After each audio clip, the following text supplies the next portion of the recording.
Thought so. Sarah nodded, hand out in front of John. This is gonna fucking suck. John slapped Sarah's hand away before squinting through the weather. A ghastly scene laid out below. A shipping freighter had run aground in a horrendous fashion, capsized with twisted steel and bodies lining the shoreline. Smoldering wreckage dotted the nearby forest. The scene was obscured by the sheer scale of it all, the freighter deceptively far away, almost disappearing into the fog. Seagulls appeared as specks against its massive shell, the overpowering smell of seawater drifting up from the cliffs below. Despite this, however, it was all too clear some of the waterlogged bodies hadn't so much been thrown from the ship, as much as crawled. Miasma virus. Sarah narrowed her eyes, flicking through something unseen on her UI. Ancient vampirism, willing to bet money from that Romania round goal hint. Must have taken the crew. Solid, John grimaced. Vampires are a thing now too, I guess. Not the ditzy kind. Sarah slowly put down her hand, peering through the weather. The miasma are more along the lines of zombie, fucked up, rotting masses of flesh. Don't heal but can't be killed either. Those heads will still bite at you after being lopped off or torched. Not gonna ask how you know all of this, John replied, a tinge of aggression in his voice. But if what you're saying is true, this won't be easy. Sarah eyed him, hair fluttering in the wind. John stared back, no words spoken between them, though the meaning was clear. You either trust me or you don't. Sarah met his gaze. I understand either way. We can go at it together or alone. I'm not convinced of our chances alone, but I'm willing to try. I told you all I wanted to. That's all you're getting. Obviously not that I don't trust you, John scowled. I think you were being perfectly truthful, which is the whole problem. I can't work with anyone who wants this game to continue.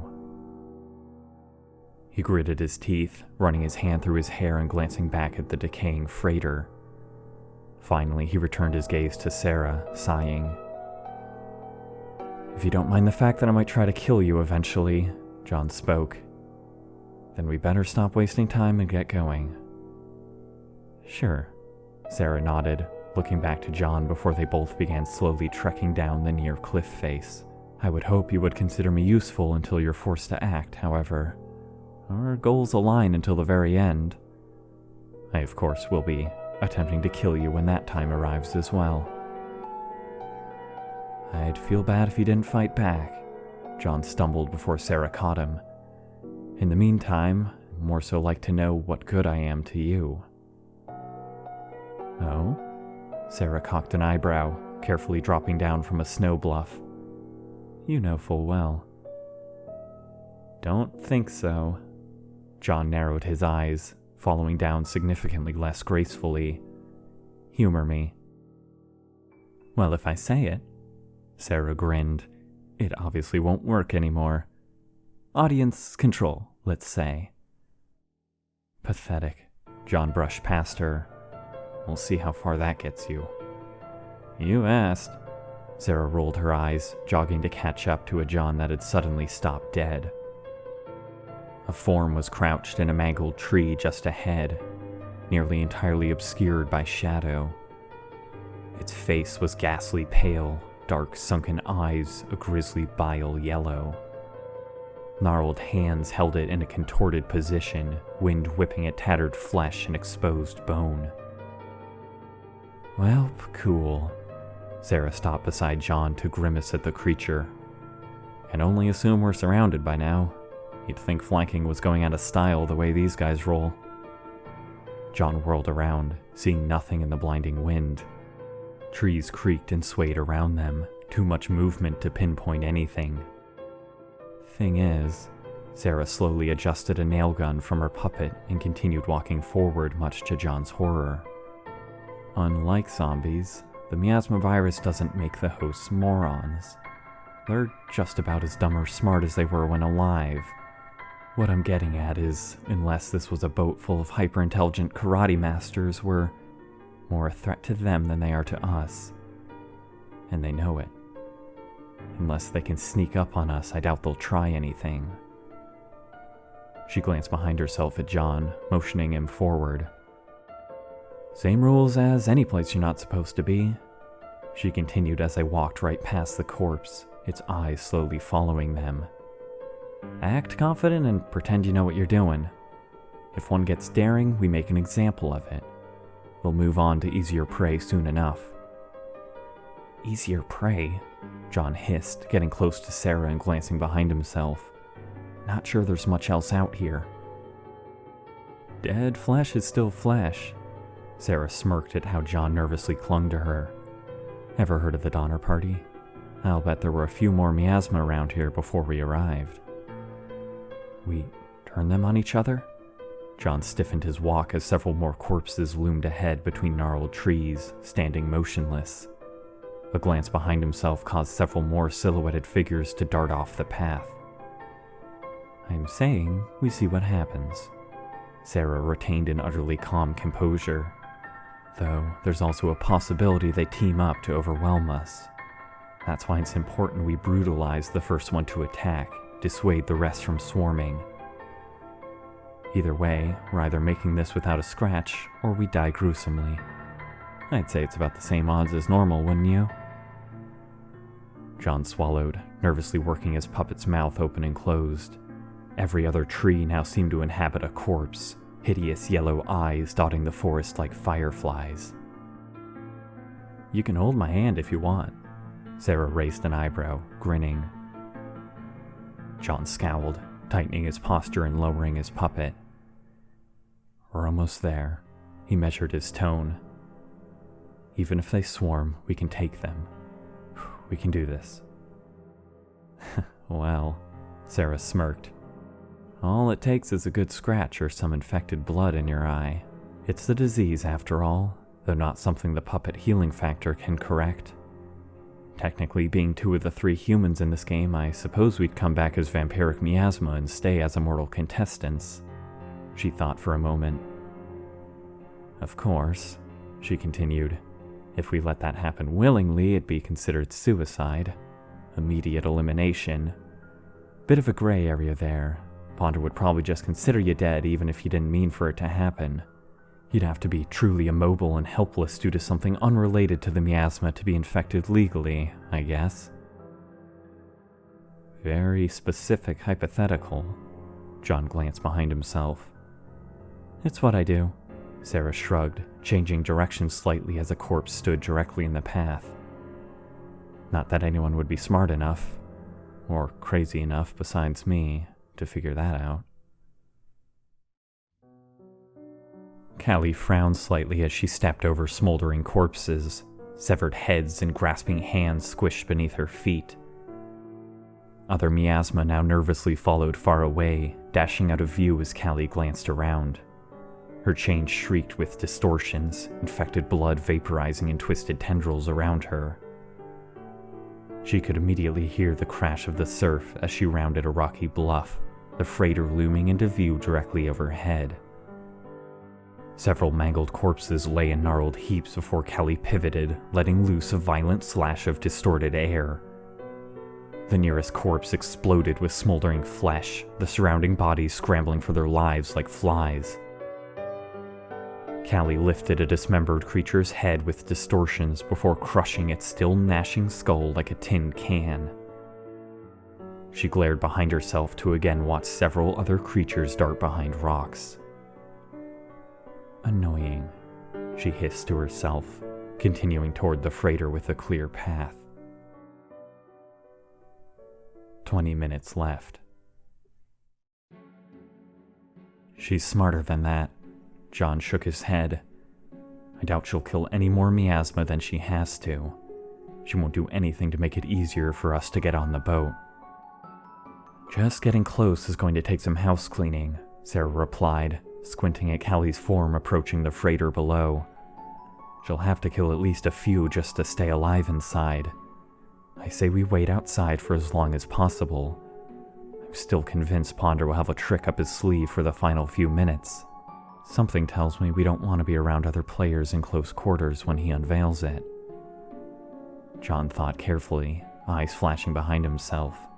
Now, out of the forest and walking along a rocky ridge, wind tore at their clothes, visibility significantly poorer. Despite all of this, the cautiously pursuing creatures seemed to have backed off considerably, now following at a much greater distance. Word of Callie travels fast, if I had to guess.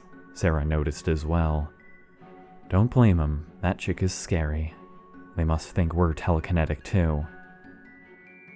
Good for us, John nodded skeptically. Could also just be the lack of tree cover. If it's the first one, let's hope that... His words stopped, eyes squinting to a dark form breaking into a sprint down below.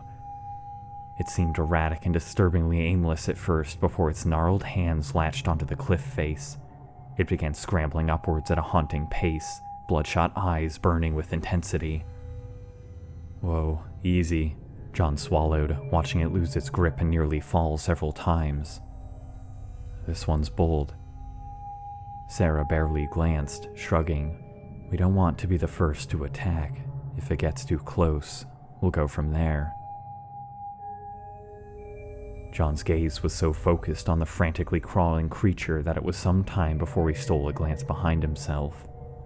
When he finally did, 3 corpses were easily within arm's reach, ghoulish mouths steaming in the frigid air. He rigidified in his walk, eyes flashing to Sarah to see her looking back as well. Easy, she breathed slowly, subconsciously speeding up and locking eyes with the nearest corpse before carefully addressing John. We double our pace. If they match, we'll take them. The creature scrambled up from the cliff, arms stabbing towards Sarah. The other 3 creatures lunged. Sarah rolled to the ground in a last-ditch avoidance attempt, John whirling in panic to hack at the nearest creature. His puppet's mouth easily caught its neck with a violent crack. Even in her state, Sarah rapid-fired several needles into the other 2 creatures, stomping the crawling creature's head against the side of the cliff. John staggered with the flailing struggles of the gnashing creature, finally able to vault its own weight off the cliff. Its arms bent backwards against the rocks before it caught itself halfway down with a gruesome snap. It immediately began scrambling back up. Sarah's needles had done little to stop the other 2 creatures, one violently pinning her to the ground as the other slashed at John's neck. He staggered back, foot slipping from the cliff before his grappling hook punctured the creature's neck. It lurched forward as he yanked himself up, saw blade carving at its head before it could reorient itself. Its body dropped from the cliff, nearly smashing against the one crawling its way back up. Sarah shot countless needles into her assailant's neck, continuing until she was finally able to crack its head backwards with a hard snap from her elbow. She kicked it off herself with an angry grunt, the head fully dislodging as its body rolled across the ground. "Assholes," she hissed, getting up as the headless body staggered to its feet as well. John fired several shots at the corpse clambering up the cliff, the metal spears absolutely meaningless to the fleshy carcass. Several more creatures in the fog had begun to sprint toward them. "Fucking Ponder," Sarah gnashed. "Bit of a difficulty increase, don't you think?" "This is..." John cried, both Sarah and him making a break for it. "Jesus Christ, this is bullshit!" Wind lashed at their faces as they ran, weapons now used to deflect rather than kill creatures that seemed to appear from nowhere in the fog. "I believe I may have overestimated my abilities or underestimated theirs." Sarah pulled slightly ahead of John. "Probably both." "Is any contestant going to survive this?" John cried, barely able to hack at a lunging corpse. "Jesus Christ, what do we do even if we can make it onto the boat? These things are fucking unkillable." "Making it to the boat," Sarah huffed. "Didn't figure you for an optimist, John." Horrible screams rang out in the howling wind.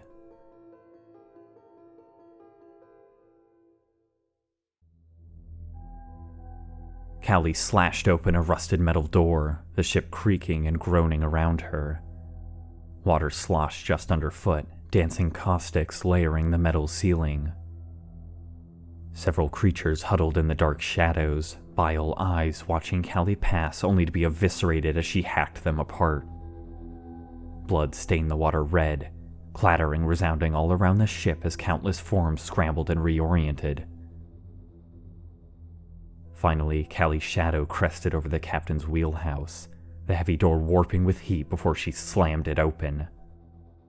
Her footsteps sloshed inside, before she bristled at seeing a dark figure already in the captain's chair, facing away and humming softly. She slashed out of distortion without hesitation, the chair exploding with black gore as door guys sailed through the air, smashing against the far glass with a cry of pain. My everything. He slid down the shattered glass like slime, black blood sizzling on every surface. Callie staggered back in confusion. Ow, fuck. Door guy finally hit the wet ground, rolling to stare up at the ceiling before looking to Callie. I was gonna do the cool "I've been expecting you" sinister chair spin around. Way to ruin it by exploding my internal organs. A classic Callie move. How did you get in here? Callie slammed the door closed behind her, eyes narrowed. The ship has doors. Door guy winked. You could say I'm a bit of a specialist in that regard. No, Callie hissed. Ponder should have eliminated you. Do you not have a partner? No, I'm too lovable to be eliminated by a technicality. Door guy laughed. It would seem you don't have a partner either. Could this be fate? Callie frowned. Watch yourself. Sarah coughed up water. Where'd you learn to swim? John strained to stay above the roiling surf, barely able to hear Sarah over the spray of frigid water. The two figures were specks in the ocean, a ways out from shore as they fought the current toward the ship's daunting bow. I'll take this over more fucking vampires. John swallowed more salt water. Drowning seems lovely just about now.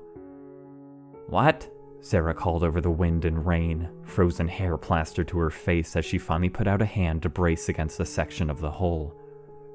Forget it, John called over the wind. What now? He slammed his hand into the side to steady himself in the surf, his puppet's teeth slashing into the metal. What? Sarah called out again. Inside?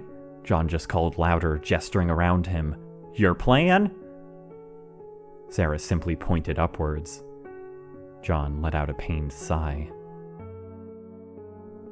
Minutes later, the two figures rolled to the top of the tilted deck, gasping for breath and clutching bloodied hands as their puppets spit out chunks of metal.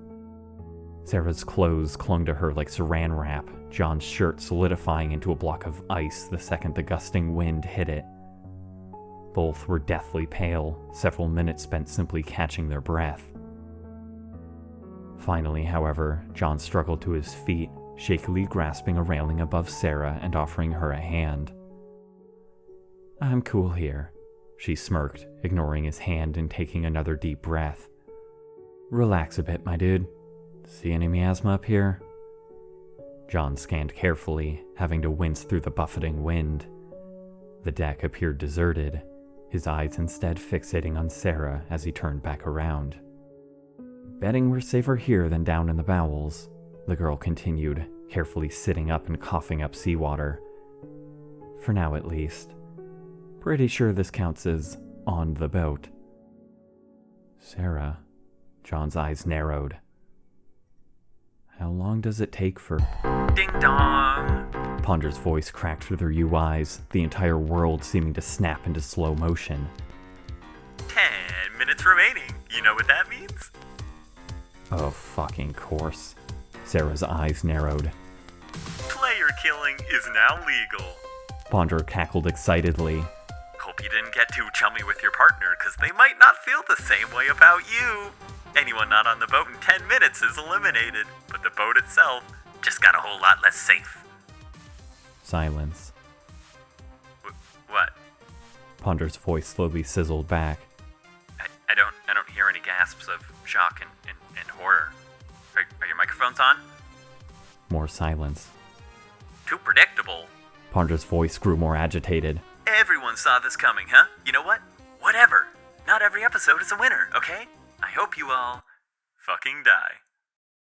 Its voice cut out, the timer flashing dark red as it counted down from 10 minutes.